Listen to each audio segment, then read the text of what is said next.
ঈদের সময় দেখবেন ছেলেরাও হাতে মেহেদি লাগায়, মেয়েরাও হাতে মেহেদি লাগায়। এরকম হয় কি হয় না? হয়। এখন কথা হচ্ছে মেহেদি মাখা পুরুষদের জন্য জায়েজ আছে কিনা। পুরুষদের জন্য জায়েজ থাকলে কতটুকু মাখবে, কোথায় কোথায় মাখবে, এটা একটা প্রশ্ন।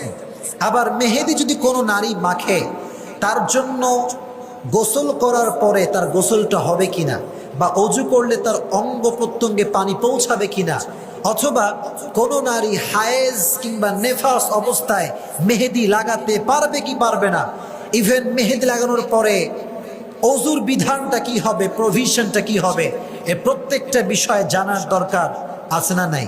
আছে, অবশ্যই জানতে হবে। এখন আসেন প্রথমেই যে বিষয়টি, সেটি হচ্ছে মেহেদি মাখা কতটুকু শরীয়ত সম্মত। রসুল করিম সাল্লাল্লাহু আলাইহি ওয়াসাল্লামের স্ত্রী আম্মা জান আয়েশা রাদিয়াল্লাহু তাআলা আনহার কাছে একজন মহিলা আসলো, এসে বলল, হে আয়েশা, মেহেদি মাখার ব্যাপারে রসুলের হাদিসের বর্ণনা আমাদেরকে শোনাও। আয়েশা রাদিয়াল্লাহু তাআলা আনহা বললেন, রসুল করিম সাল্লাল্লাহু আলাইহি ওয়াসাল্লাম বলেছেন মেহেদি মাখা মেয়েদের জন্য জায়েজ রয়েছে। মেয়েরা চাইলে হাতেও মেহেদি মাখতে পারবে, পায়েও মেহেদি মাখতে পারবে, কোনো সমস্যা নাই। তবে আগের যুগে নারীরা ল্যাপটানো মেহেদি ইউজ করত। ল্যাপটানো মেহেদি বোঝেন?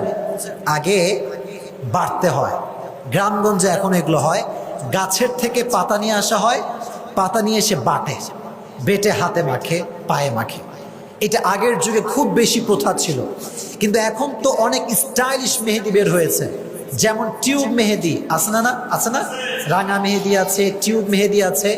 এগুলো আগে থেকে মেশিন থেকে এরা বানিয়ে নিয়ে আসে, পরে শুধু ডিজাইন করে মাখায়। তো সেই সময়ে, তৎকালীন সময়ে মেয়েরা ল্যাপটানো মেহেদি বেশি ইউজ করত। এখন কথা হচ্ছে, একটি প্রশ্ন আমাকে সকলেই করে যে হুজুর, বর্তমান সময়ে দেখা যায় যে বিভিন্ন বিয়ের বাড়িতে, যেখানে বিয়ের বাড়ি